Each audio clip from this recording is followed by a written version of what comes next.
All right, so you know, if I've lost anybody, and including myself, you know, so this is a problem. You know, the question is what we're aiming for, and what I tried to do with these charts was get us looking at the string shapes for, let's say, the half diminished here. Now, the actual half diminished substitution, the, let's say, the C minor, the second half diminished substitution, okay, that's for the triad, that's not for the pentatonic. Okay, so let's look at that. Okay, so this appears to be the now it says here 2 minor sevenths. What I really mean there is 2 minor and then the seventh of the root. Okay, so it's not a 2 minor seventh. I made that mistake before. Say the key of C. Okay, the half diminished seventh, and then 2 minor seventh. Everybody knows 2 minor 7, you know.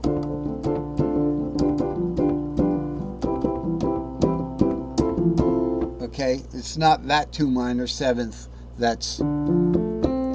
It's 2 minor plus the seventh of the root. Okay, these are the string shape selected notes in the same string shapes that we see all the time. These are going to be the string shapes. Okay, here's a little warp drawn in, but it doesn't have to be, but it pays to draw them where you think they might be, right? For instance, the S4E, 4 strings up, starting on the E string shape. Okay, by the way, the S4E has a very interesting pentatonic scale. It's the E pentatonic scale. Okay, so let's look at that. Root 2, 3, 5, 6 root, and then 2, 3 over there. That's the E pentatonic. That's your E-shaped pentatonic scale. Here's an F E-shaped F pentatonic scale. Okay, same thing. Root is the F, 2, 3, 5, long, long, and then a short justified to the left. 2, 3. We don't have a fourth in pentatonic scales. Alright? But that doesn't mean we can't play the fourth. We can do anything. If you take a fret nut here, you're at the end of the guitar. Sawed-off guitar.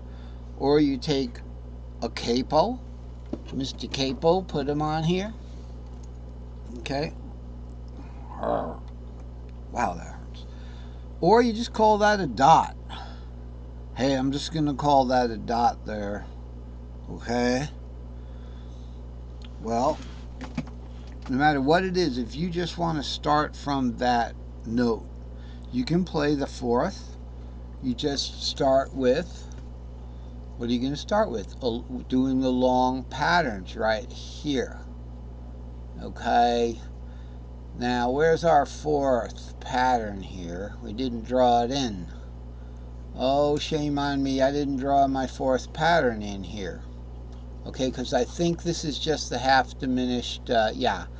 This pattern has to do specifically with this little piece of the fretboard here.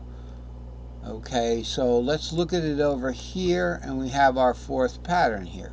So I'm digressing on purpose, just to somehow get away from something that may not be fully understood by even myself. And that is when we play a pentatonic, when we play a half diminished, okay, or a half diminished seventh, we have a set of string shapes for that. And we just play those along, but it can be played in 2 ways. It can be played in the, you know, the other pentatonic, which is the squishy one. Or it can be played as the pentatonic of its relative major, starting on the minor sixth. Okay, and if we just do the triad and add the seventh like that, okay, guess what we're not going to have? We're not going to have a pentatonic anymore. Okay, because we're going to have 1, 2, 3, 4, 5, 6, 7 notes. See, that's practically, practically the whole scale there, right? Let's see if we can get that right again. There's 1, 2, 3, 4, 5. Add the seventh, and we've got 6 notes.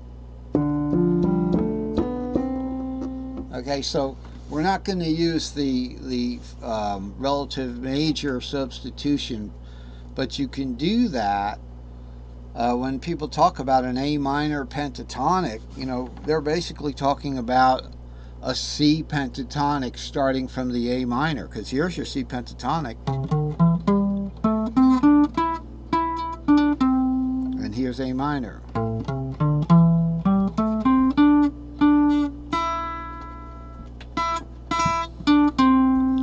You see, it's the same thing, just starting one note lower. But if we wanted to play the squishy A minor, that would be a different set of string shapes. But anyway, here is the Z set of string shapes. I mean, this is it. Except for the fact that 5/6 has its own set of string shapes there. The A shape, the 5/6 shape, here's one right here, A, 5/6. You don't see A as 5, 6, 7 here. You see, but in the long pattern, we have to play the 7th there because we can't get the 7 root 2, this one, because of the fret note. So if we wanted to play a 4th there, E is the 4th of B. So here's our key of B. Well, that sounds more like key of E, but it would go like.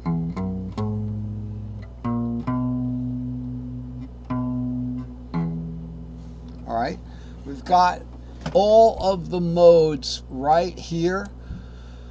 Mixolydian starts on the 5th. Ionian starts on the root. Lydian starts on the 4th. Locrian starts on the 7th, and then you just play each of them on up.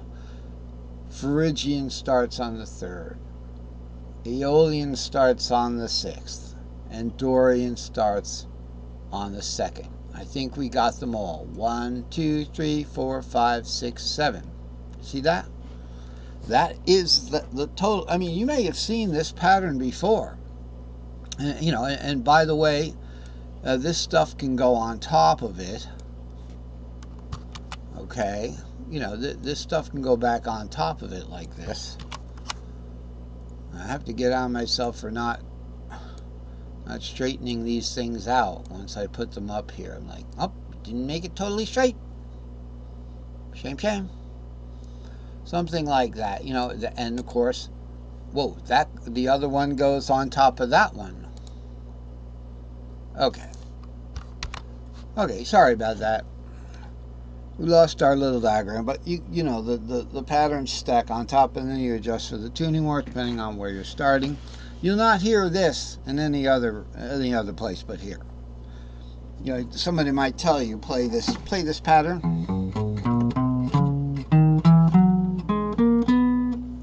The 4th would be.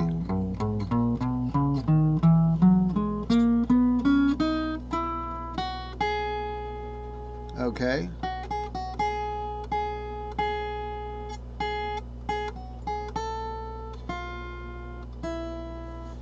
I was trying to get to the 4th. The 4th was the B flat. My bad. But they won't tell you these things either, that I make mistakes. What it is here's the string shapes that we were going to get to before. Okay, and these are this is this representation. Okay, and this is the 2nd minor, so it would be 2, 4, 6, 2, 4, 6, but add the 7th and ignore the 5th and the root. So we do have all the numbers here, so we know where we're at. Starting from the root string shape, we'd only play that 2. Okay, so we'll do it in the next segment. We'll start that, and that'll be